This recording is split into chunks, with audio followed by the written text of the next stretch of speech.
Khilafah, sebuah institusi pemerintahan Islam yang berjalan sejak zaman para sahabat hingga tahun 1924. Ia merupakan sebuah simbol keagungan peradaban Islam selama hampir 1300 tahun.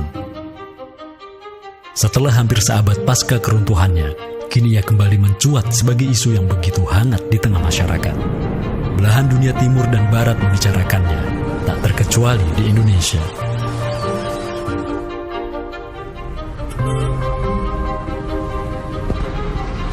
Perdebatan tentang khilafah tak terhindarkan.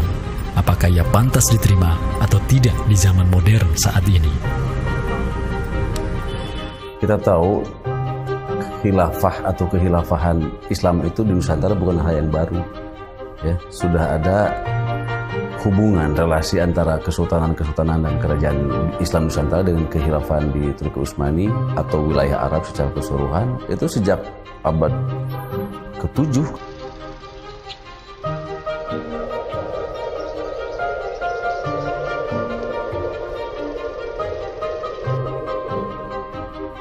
Sejarah khilafah yang panjang di pentas dunia telah memainkan debutnya di Nusantara. Islam yang diemban para punggawanya telah menjadikan Nusantara jaya dan menjadi sumber utama perlawanan terhadap para penjajah. Inilah kisah tentang Nusantara dan jalinannya dengan sang negara adidaya. Inilah kisah tentang khilafah yang menjadikan rakyat Nusantara sebagai satu umat dengan Muslim sedunia. Inilah kisah tentang jejak khilafah di Nusantara.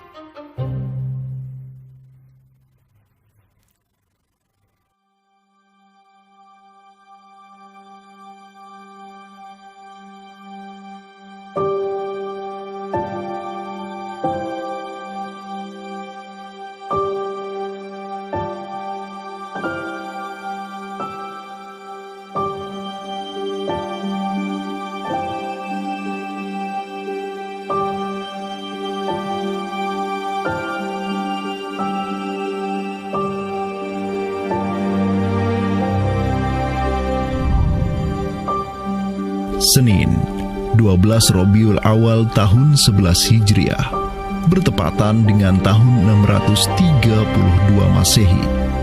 Seluruh langit dunia dirundung mendung. Semua orang di Madinah menundukkan wajahnya, kosong pandangan seraya bercucuran air mata. Di pagi itu, kabar duka menyeruak ke seluruh negeri. Rasulullah Sallallahu Alaihi Wasallam wafat. Pada saat Rasulullah SAW wafat, Abu Bakar itu berkhutbah. Abu Bakar mengatakan begini, Ya ayyuhan nas, inna Muhammadan qad mata, wala budda lihadadini man yakumu bihi. Kata Abu Bakar begitu. Wahai manusia, sesungguhnya Muhammad sudah wafat, dan urusan agama ini harus ada yang mengurusnya. Setelah Abu Bakar menyampaikan demikian, para sahabat pun segera bersepakat untuk mencari dan memilih Khalifatur Rasulillah, seorang pengganti Nabi, untuk menjaga agama dan menjalankan urusan dunia. Mereka bahkan lebih menyegerakan urusan ini ketimbang menyegerakan pemakaman jasad Rasulullah SAW yang mulia, menandakan bahwa urusan kepemimpinan untuk kaum muslimin pasca wafatnya Nabi merupakan perkara yang amat mendesak. Karena itu Sayyidina Umar juga mengatakan, La islama illa bil jamaah, wala jama'atan illa bil imarah, wala imaratan illa bit ta'ah.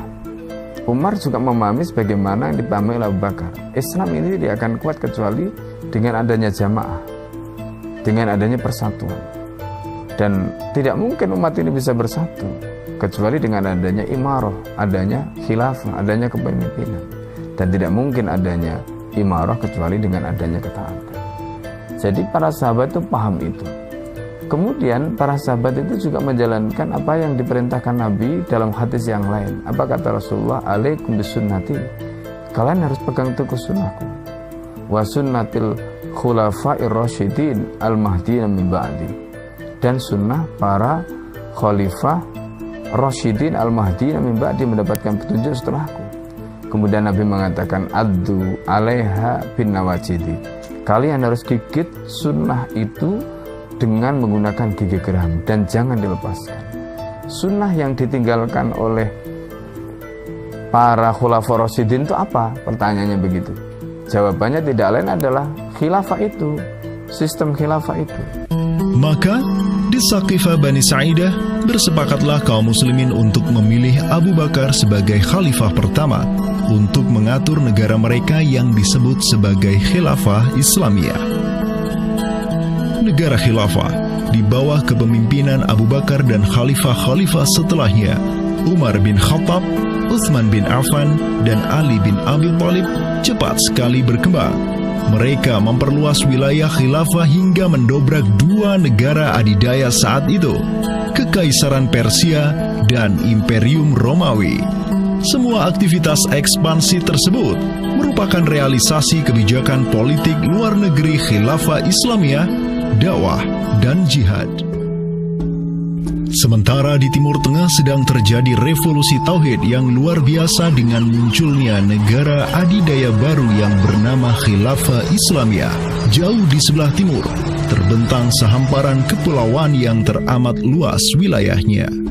Masing-masing pulau ini begitu hijau hutannya, mata air mengalir dengan begitu derasnya, disertai kekayaan alam yang melimpah ruah jumlahnya, baik di bawah maupun di atas tanah, baik sebelum maupun selepas pantai. Negeri itu dikenal sebagai Nusantara. Diapit oleh dua benua dan dua samudra, amatlah strategis posisi wilayah Nusantara, menjadikan ia sebagai pelabuhan dagang yang ramai, tempat bertemunya bangsa-bangsa dunia. Kala itu, belumlah penduduk di Nusantara mengenal Islam, sementara kehidupan mereka sedang diselimuti oleh kegelapan. Namun, tatkala Islam sedang membara di Timur Tengah, tentu sampailah pengaruhnya ke Nusantara.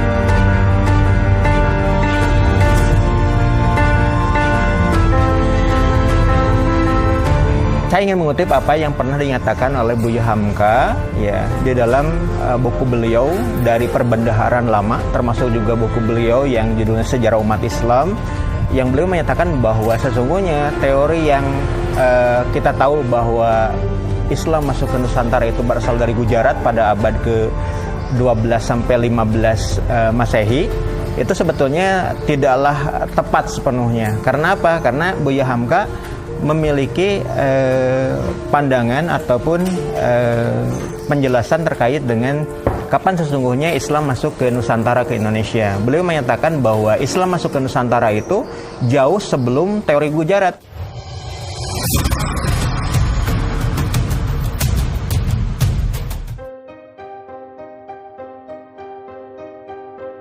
Di bawah pemerintahan Khulafaur Rasyidin yang wilayahnya membentang dari Afrika Utara sampai Persia, perdagangan kaum muslimin berkembang pesat dengan dikuasainya pelabuhan-pelabuhan strategis di Samudra Hindia. Hubungan diplomatik dan komersial pun terjalin dengan sejumlah kerajaan dari India sampai Cina. Sui Tang Shu, sebuah kronik kuno dari dinasti Tang di Cina mencatat, telah datang serombongan utusan khilafah ke hadapan penguasa Cina di tahun 651 Masehi, di mana tahun tersebut merupakan masa Khalifah Utsman bin Affan. Hubungan khilafah dengan dunia timur terus berlanjut sampai di mana khilafah beralih ke pemimpinannya di bawah otoritas Bani Umayyah. Apabila hubungan negara khilafah dengan kekaisaran Cina sudah terjalin sejak masa Khulafaur Rasyidin melalui jalur laut, tentulah utusan khilafah akan melalui wilayah Nusantara yang menjadi penghubung antara Timur Tengah dan Asia Timur. Dan di ujung paling barat wilayah Nusantara, terdapat pulau besar yang kala itu dikenal oleh bangsa Arab sebagai Sribuza, pelafalan mereka untuk menyebut kerajaan Sriwijaya. Pelabuhan-pelabuhan di kerajaan Sriwijaya senantiasa menjadi titik transit setiap kapal yang hendak melanjutkan perjalanannya. Tentu, penguasa Sriwijaya akan menyadari keberadaan pelayar-pelayar muslim yang singgah di wilayah kekuasaannya. fakta bahwa kerajaan Maharaja Indravarman di Sriwijaya itu ada komunikasi dengan Daulah Umayyah, mengirim surat 2 kali yang isi suratnya itu dari raja dengan 1000 gajah ya dan sebagainya, yang menunjukkan surat menyurat seabad itu yang menunjukkan ada hubungan kekhilafahan dengan Nusantara. Dan secara historis ya sangat logis ketika itu superpower dunia adalah khilafah. Surat yang dikirim oleh Maharaja Sri Indrawarman dari Sriwijaya tersebut dialamatkan ke Damaskus, ibu kota Khilafah Umayyah yang saat itu dipimpin oleh Khalifah Umar bin Abdul Aziz. Dalam surat itu disebutkan, min malikil amlak alladhi huwa ibnu alfi malik walladhi tahtahu bintu alfi malik walladhi fi marudatihi alfu filin walladhi lahu nahrani yumbitani al-auda wal-allawha wal-jawza wal-kafura alladhi yujadu rihuhu ala masirati 12 milan ila malikil arab alladhi la yushriku billahi syai'an amma ba'du fa inni qad ba'astu ilaika bihadiyatin wa ma hiya bihadiyatin walakinnaha tahiyatun wa ahbabtu an tab'atha ilayya rajulan yu'allimunil islama wa yuwaqqifuni ala hududihi wassalam. Maka, di bawah kepemimpinan sang Khalifah Umar bin Abdul Aziz, khilafah menyebarkan rahmatan lil alamin ke segala penjuru dunia, termasuk Nusantara.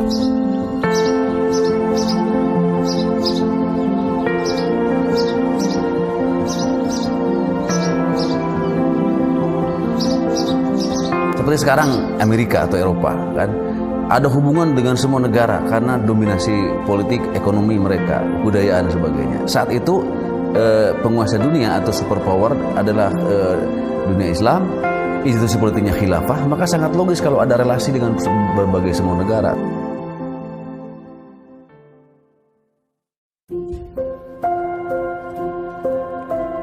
Tahun 1258, dari arah timur datanglah segerombolan pasukan yang mengerikan. Tubuh mereka besar-besar bak raksasa, berkulit kuning dan begitu mahir berpanah dan mengendarai kuda. Inilah pasukan Mongol yang datang dari utara Cina. Khalifah Al-Musta'sim itu dibunuh oleh Hulagu Khan, ya, pemimpin tentara Mongol. Kemudian pasca penaklukan Baghdad, itu Baghdad menjadi kota kosong, ya. Penduduknya dibantai, khalifah dibunuh, ya, kotanya dibakar, perpustakaannya dihancurkan, wah pokoknya kacau sekali lah. Nah, tapi ternyata banyak keluarga Abbasiyah, ya, dinasti Bani Abbasiyah yang dia itu selamat dari pembantaian orang-orang Mongol, dan mereka itu akhirnya berdiaspora, mengungsi. Ya, ada yang berdiaspora, ada yang mengungsi ke Hijaz, ada yang mengungsi ke daerah Najd, ya, ada yang mengungsi ke daerah Mesir. Ada satu keturunan Abbasiyah, Bani Abbasiyah, yang dia itu mengungsi sampai ke Aceh, gitu. Di mana Aceh itu dulu, ya, negara yang berkuasa di sana adalah Samudra Pasai.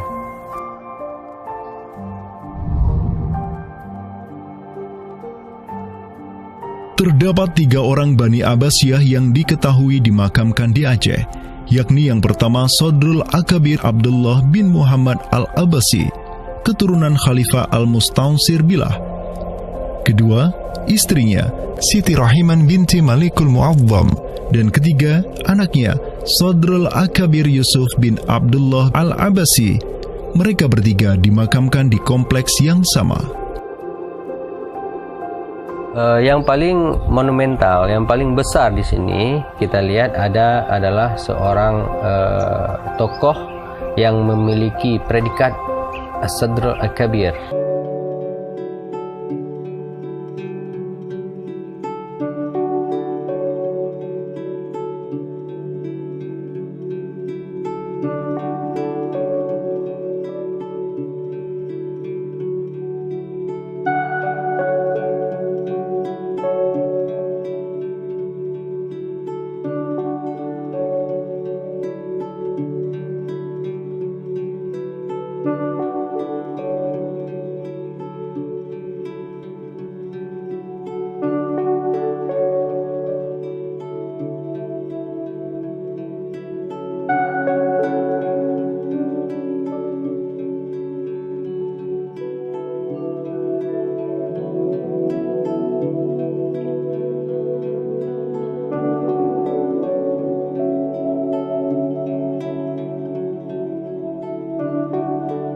bin Muhammad Sodrul Akabir yang di Pasai itu menjadi gubernur, ya, menjadi gubernur di mana? Di daerah India, gitu. Dicatat oleh Ibnu Battuta, gitu, ya. Dan Ibnu Battuta mencatat sultan-sultan di India itu begitu hormat, ya, begitu taat, dan mereka itu memuliakan keturunan Khalifah Abbasiyah ini, ya, keturunan Khalifah Al-Mustansir billah, begitu. Nah, ini mengindikasikan bahwasanya apa? Sultan-sultan India itu begitu memuliakan, dan mereka itu dalam satu riwayat lain juga membaiat Khalifah Abbasiyah yang ada di Mesir. Sementara sultan-sultan di India, ya, Kesultanan Islam di India itu punya hubungan erat dengan Samudra Pasai, begitu. Nah, di sini kita bisa menduga kuat bahwasanya Samudra Pasai itu juga berbaiat kepada Khalifah Abbasiyah. Samudra Pasai pada masa itu berbaiat kepada dinasti sebelum Utsmaniyah berkuasa, yaitu kita menduga dan meyakini hal tersebut sesuai fakta-fakta yang kita temukan di lapangan bahwa Madinatul Sumatera ataupun Jaziratul Jawi, Samudra Pasai itu berbaiat langsung kepada dinasti Abbasiyah. Sultan Zainal Abidin bin Ahmad bin Malikus Zahir bin Malikus Saleh, penguasa Pasai di masa Sodrul Akabir Abdullah Al-Abbasi hidup, menyatakan baiatnya kepada Khalifah Al-Mutawakkil 'ala Allah di Kairo di awal abad ke-15. Begitu pula sebelumnya, Sultan Muhammad bin Tughluk di Delhi, diikuti oleh Sultan Jalaluddin Muhammad dari dinasti Raja Ganesh di Bengali, dan penguasa dari dinasti Utsmaniyah di Turki, Sultan Bayazid pertama. Seluruh sultan di dunia Islam menyatakan baiatnya kepada Khilafah Abbasiyah semenjak gelombang badai Mongol berhasil dihentikan oleh pahlawan-pahlawan Mamluk. Pusat Khilafah Abbasiyah kini berpindah ke Kairo, Mesir, dan menjadi magnet kaum muslimin global. Dari pusat khilafah inilah dakwah Islam mulai bangkit kembali dan menggencarkan aktivitasnya dengan mengirim berbagai juru dakwah ke seluruh penjuru alam. Dengan Samudra Pasai yang mendaulatkan dirinya sebagai Darul Islam yang berbaiat kepada Khalifah, Samudra Pasai mengemban tugas untuk mengubah seluruh Asia Tenggara dari Darul Kufri menjadi Darul Islam. Sultan Zainal Abidin Ra Ubabdar dibantu oleh putra Sodrul Akabir Abdullah bin Muhammad Al-Abbasi, yakni Yusuf bin Abdullah, yang di pucuk pusaranya tertera nama kakeknya Khalifah Al-Mustansir billah, banyak menaklukkan wilayah-wilayah yang belum Islam di Sumatera dan Semenanjung Malaya. Seperti Ra Ubabdar. Ra Ubabdar itu berasal dari dua kata, Ra dan Ubabdar, yang mana artinya adalah penguasa gelombang. Ini adalah sebuah predikat yang sangat luas sebenarnya maknanya. Sesuai dengan masa yang ditorehkan pada waktu tersebut, bahwa Sultan Zainal Abidin Ra Ubabdar bin Ahmad bin Muhammad bin Al-Malik Al-Salih ini adalah salah satu masa kegemilangan Samudra Pasai, yang mana kita ketahui setelah masa tersebut yang memimpin Kesultanan Sumatera adalah anak keturunan daripada beliau ini, yang jumlahnya sampai 11 orang sultan. Bergerak dan terus bergerak itu meluaskan dakwah Islamnya sampai ke pulau-pulau. Itu masa Zainal Abidin Ra Ubabdar, terutama penakluk gelombang yang dijuluki beliau itu melebarkan sayap itu sampai ke seluruh Asia Tenggara. Digelarilah Sultan Zainal Abidin Pasai dengan sebutan Ra Ubabdar, bahasa Persia untuk gelar sang penakluk gelombang, karena dengan arungan pasukannya yang luar biasa di atas gelombang laut Nusantara, ia membuka banyak sekali wilayah, seperti Malaka misalnya, di mana di sanalah Sultan Zainal Abidin Ra Ubabdar menempatkan putranya Sultan Mansur sebagai penguasa Darul Islam Malaka. Kesultanan Samudra Pasai banyak pula mengirimkan juru dakwahnya untuk meminta penguasa-penguasa Nusantara lain agar menerima Islam. Salah satu juru dakwah tersebut dikirim ke Jawa Timur. pusat pemerintahan rezim yang mendominasi wilayah Nusantara saat itu, Kerajaan Majapahit.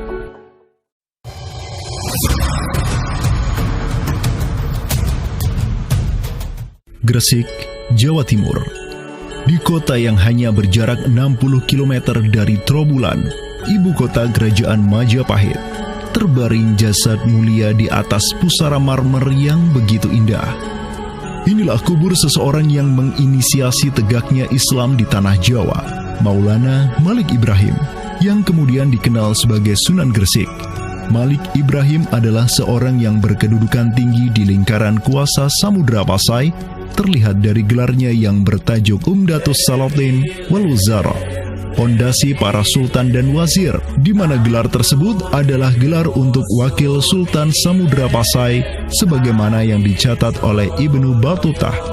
Gelarnya yang lain seperti Burhanud Daulah Waddin, penerang negara dan agama, adalah gelar yang disematkan kepadanya selayaknya gelar-gelar yang diberikan Khilafah Abbasiyah kepada pejabat-pejabat penting daulah, sebuah gelar yang begitu politis sekaligus agamis.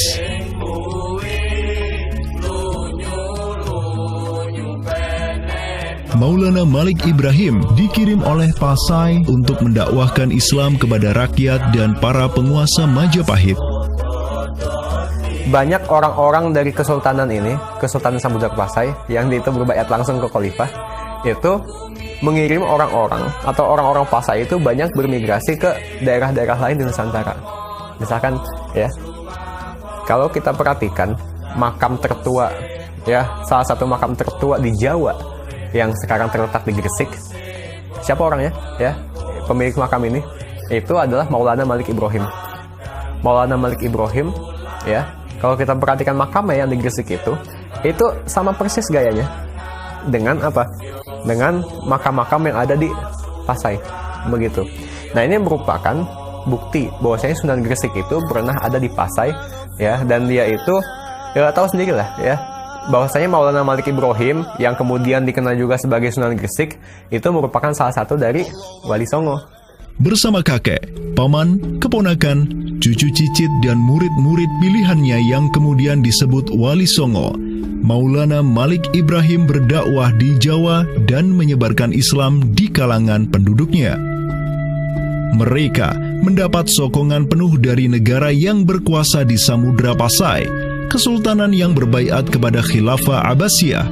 Dakwah mereka terus berkembang, perlahan namun pasti, dan mulai melumat persendian kuasa Majapahit yang mulai keropos akibat kekacauan internal mereka sendiri.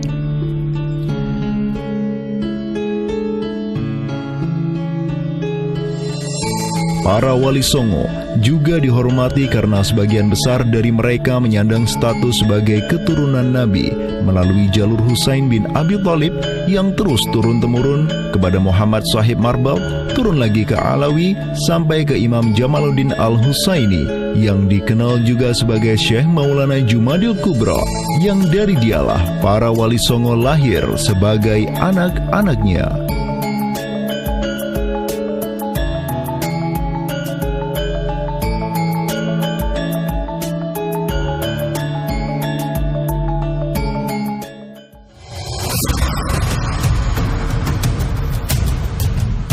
Bertolak dari Gresik, dakwah para wali menyebar ke kota-kota lainnya di Pulau Jawa, bahkan sampai keluar Jawa seperti Maluku, Ternate, Makassar, Kalimantan, dan sebagainya.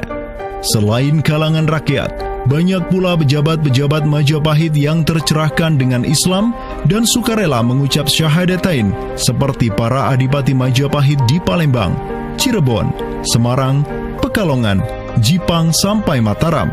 Tak tanggung-tanggung, di antara mereka yang berislam bahkan merupakan sang putra mahkota Majapahit sendiri, Pangeran Jimbun alias Raden Patah, yang merupakan buah dari pernikahan Raja Brawijaya kelima dengan seorang putri Cina.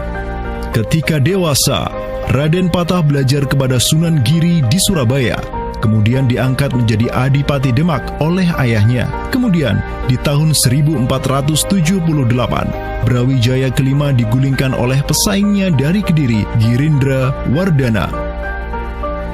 Tahta Majapahit yang diduduki oleh musuh ayahnya lantas membuat Raden Patah di Demak beserta seluruh elemen Islam di Jawa pimpinan para Wali Songo bangkit berjihad melawan Girindra Wardana dan penerusnya Patih Udara. Mereka terus berjihad dengan penuh keberanian hingga akhirnya berhasil melumat kekuasaan Majapahit yang dipegang oleh para pemberontak dari pihak Girindra Wardana dan Patih Udara. Kaum muslimin pun meraih kemenangan hingga akhirnya mereka berhasil memproklamirkan berdirinya sebuah daulah Islam pertama di tanah Jawa, Kesultanan Demak, pada tahun 1482. Digelari Raden Patah sebagai Senopati Jimbun Ningrat Ngabdurrahman Panembahan Palembang Saidin Panatogomo, atau dengan gelarnya dalam bahasa Arab Sultan Syah Alam Akbar Al-Fatah. Dialah Sultan yang telah memfutuhat Jawa menjadi Darul Islam. Dengan berdirinya Demak sebagai daulah Islam pertama yang berdaulat di tanah Jawa, bertambahlah kuat bargaining politik Islam di kawasan Nusantara bersama-sama dengan Kesultanan Samudra Pasai di Sumatera, Kesultanan Malaka di Semenanjung Malaya, Kesultanan Brunei di Borneo, Kesultanan Sulu di Filipina, begitu pula Sultan pertama di Ternate, Sultan Zainal Abidin, yang pernah menimba ilmu ke Jawa di bawah bimbingan Sunan Giri. Dalam rentang abad yang bersamaan, kemenangan daulah Islam di kawasan Nusantara juga diiringi dengan penaklukan Konstantinopel, ibu kota Romawi Timur, oleh salah seorang sultan dari Bani Uthmaniyah, Muhammad Al-Fatih. Penaklukan Konstantinopel sekaligus menandakan tamatnya riwayat Imperium Romawi Timur untuk selama-lamanya. Penaklukan Konstantinopel pada tahun 1453 oleh Muhammad Al-Fatih, sang Sultanur Rum, merupakan realisasi dari janji yang telah terucap ratusan tahun sebelumnya oleh lisan mulia sang Sayyidul Mustafa, Rasulullah Muhammad Sallallahu Alaihi Wasallam. Sungguh, Konstantinopel akan benar-benar ditaklukkan. Sebaik-baik pemimpin adalah pemimpin yang berhasil menaklukkan Konstantinopel, dan sebaik-baik pasukan adalah pasukan yang menyertainya. Dengan digdayanya kuasa Islam di tanah Rum, menjadikan para penguasa Uthmaniyah mempunyai citra istimewa di kalangan rakyat Nusantara.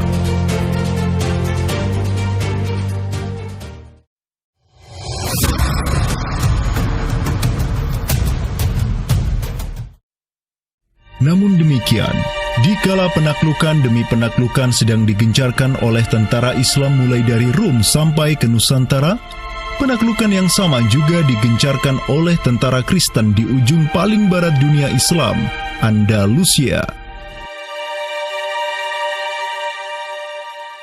Berbeda dengan penaklukan yang kaum muslimin lakukan, di mana penduduk asli suatu tempat diberi toleransi yang luar biasa atas agama dan properti mereka, tentara Kristen Portugis dan Spanyol menaklukkan wilayah Islam di Andalusia yang saat itu sudah terpecah menjadi Reyes de Taifas atau Mulukhut Tawaif atau kerajaan-kerajaan yang saling tercerai-berai. 1492, kekuasaan Islam terakhir di Andalusia, Granada, berhasil ditaklukkan oleh suami istri yang menjadi penguasa Spanyol, Fernando de Aragón dan Isabella de Castilla. Penaklukan kembali wilayah Andalusia menjadi negara Kristen yang mereka sebut Reconquista telah menyebabkan populasi kaum muslimin di sana tersapu bersih, entah karena diusir, dimurtadkan, atau dibunuh. Selain Reconquista, kaum Kristen Spanyol dan Portugis juga mempunyai motif ekonomi untuk menjadikan diri mereka kaya, yakni dengan mencari jalur rempah di Samudra Hindia yang saat itu merupakan potensi sumber daya alam yang luar biasa. Program mereka untuk mencari rempah di Samudra Hindia mereka sebut sebagai Estado da India. Kita sering dengar dengan istilah 3G gitu kan. Glory, Gospel, dan Gold gitu kan. Jadi ya mereka ingin ekspansi, mereka ingin menyebarkan misi agama mereka, dan mereka juga ingin mencari gold. Goldnya sini adalah justru adalah rempah gitu kan. begitulah betapa berharganya rempah pada saat itu, sampai 1 gram pala dihargai dengan 2 gram emas gitu kan. Paus Alexander ke-6, pemimpin kaum Kristen saat itu, begitu mendukung hasrat Portugis dan Spanyol untuk menjelajah dunia dan menyebarkan Kristen. Maka, berangkatlah gelombang penjelajah Portugis yang disertai pasukan dan senjata untuk menaklukkan dunia Islam di Samudra Hindia. Di bawah pimpinan Alfonso de Albuquerque, armada Portugis berhasil menaklukkan Goa di India pada tahun 1510. Dan setahun kemudian berhasil sampai ke Malaka, merebut pelabuhan strategis itu dari Sultan Mahmud Syah yang memerintah tempat tersebut. Dengan bercokolnya Portugis di Nusantara, dimulailah babak baru sejarah Islam di kawasan ini.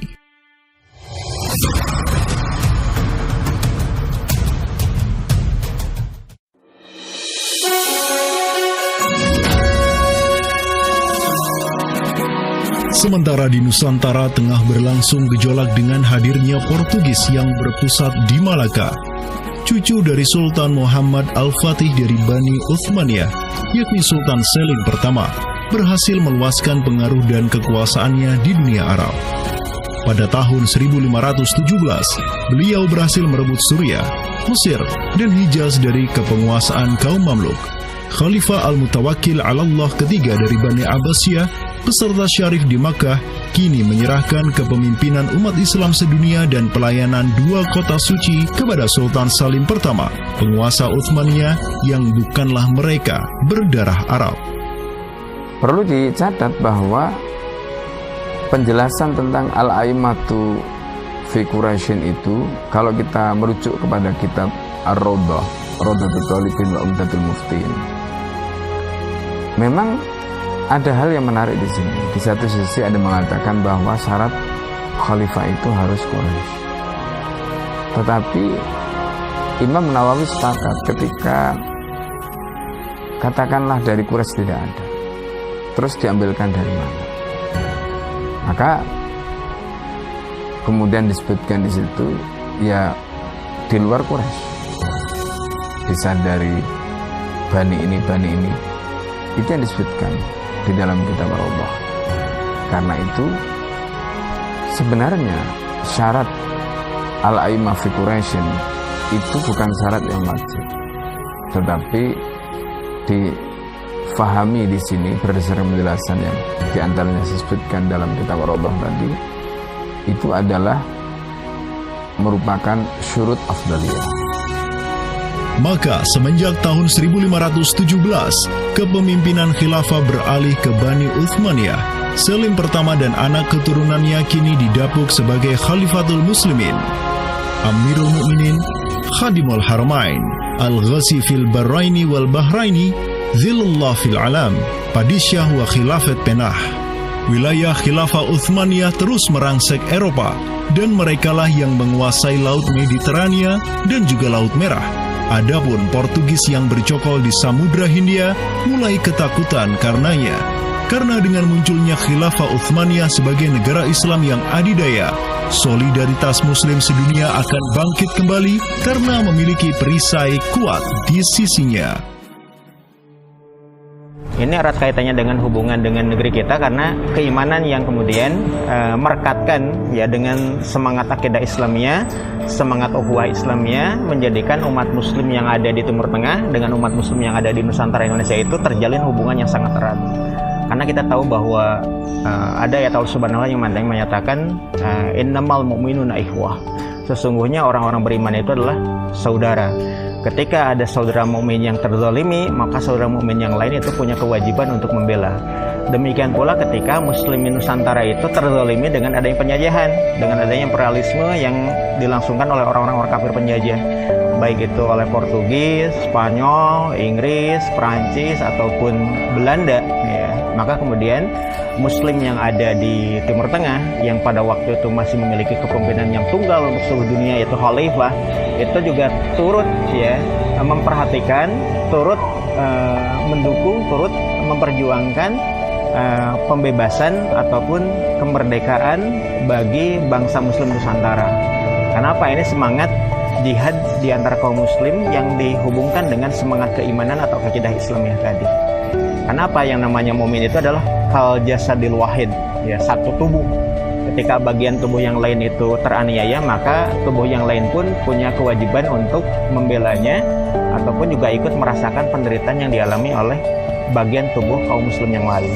Semenjak Portugis berhasil menancapkan kukunya di India dan Malaka, tidak hanya dua wilayah tersebut yang ditimpa petaka, namun juga hampir seluruh kesultanan di Samudra Hindia dan Nusantara. Sultan dari Samudra Pasai kala itu, Zainal Abidin bin Mahmud bin Zainal Abidin Ra'ubabdar, yang mendaulatkan dirinya sebagai Al-Qaim tahta Amri Rabbil Alamin, orang yang berdiri di bawah perintah Tuhan semesta alam, mengirim surat kepada Portugis di Malaka untuk menggugat kelakuan mereka yang sangat merugikan kaum muslimin di kawasan. Namun apalah daya, Sultan Zainal Abidin yang ini kemudian dikenal sebagai penguasa terakhir Pasai, karena setelah ia wafat pada tahun 1517, bala tentara Portugis datang ke Pasai dan menaklukkan Kesultanan Islam pertama di Nusantara itu dengan penuh tipu daya. Tak hanya Pasai yang berhasil ditiadakan, Portugis juga mampu menahan serangan pasukan Islam dari Demak sampai Sultannya Patiunus bin Raden Patah syahid di Lumat Muntahan Meriam Portugis pada tahun 1521. Dengan diplomasinya yang culas, Portugis juga menjalin kerjasama dengan kerajaan Pajajaran di Jawa Barat pada tahun 1522. 2 tahun berikutnya, kota Blambangan, Panarukan, dan Kediri yang masih menjadi basis kekuatan Hindu di Jawa menawarkan kerjasama dengan Portugis. Maka, Portugis banyak sekali mendapat aliansi sesama kafir yang berada di berbagai wilayah di Nusantara untuk bersatu padu menghantam kekuatan politik Islam yang baru tumbuh di Pulau Jawa. Bahkan di Maluku pun Portugis berhasil menancapkan kuasanya semenjak tahun 1536. Berkaca pada kelakuan Portugis yang memerangi umat Islam di Samudra Hindia dan Nusantara, Sultan Sulaiman Al-Qanuni, sang Khalifah Utsmaniyah yang berkuasa sejak tahun 1520, menyatakan peperangan terbuka kepada penguasa Portugis yang berkedudukan di Lisbon, Dom Sebastião. Telah dilaporkan kepada saya bahwa jamaah haji dan para pedagang muslim yang datang dari India melalui laut telah dianiaya. Jika engkau masih membangkang, maka dengan bantuan Allah yang Maha Agung, kami akan melakukan segala yang diperlukan untuk memulihkan ketertiban di negeri-negeri itu, dan tiada guna lagi bagi engkau untuk memprotesnya.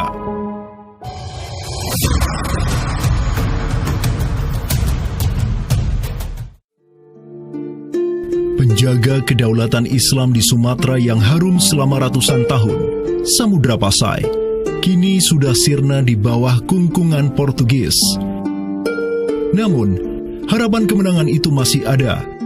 Karena tak lama setelah itu muncul kekuatan baru yang terbit di ujung utara Sumatera, Kesultanan Aceh. Kita mengetahui bahwa Sultan Aceh yang pertama adalah Sultan Ali Mughoyat Shah. Ya, beliau wafat tahun 1530. Dan ini merupakan masa yang bersamaan dengan Sultan Sulaiman Al-Qanuni dari Khilafah Utsmaniyah. Prestasi Sultan Ali Mughoyat Shah telah dicatat dengan tinta emas sejarah.